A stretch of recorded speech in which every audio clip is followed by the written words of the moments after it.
Pakistan cricket team को batting और wicket keeping के लिए साबिक खिलाड़ियों के मशवरे। आईसीसी टी20 वर्ल्ड कप के आगाज से कबल और इंग्लैंड के हाथों टी20 सीरीज में शिकस्त के बाद सबकी कोशिश यही है कि पाकिस्तान इस टी20 वर्ल्ड कप की ट्रॉफी पाकिस्तान लाए। इसीलिए साबिक खिलाड़ियों ने कौमी टीम को बैटिंग ऑर्डर तब्दील करने के मशवरे भी दिए। जैसा कि कौमी क्रिकेट टीम के साबिक कप्तान रमीज राजा का कहना है कि मोहम्मद रिजवान और बाबर आजम का ओपनर आना खुश आइंद है, लेकिन रिजवान से विकेट कीपिंग कराई जाए, आजम खान को निकालकर ऑलराउंडर खिलाया जाए।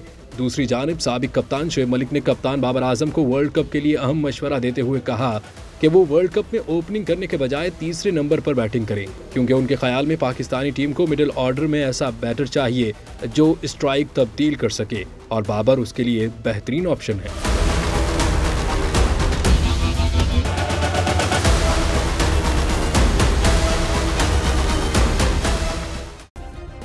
सब्सक्राइब करें और बेल दबाएं ताकि कोई खबर रह न जाए।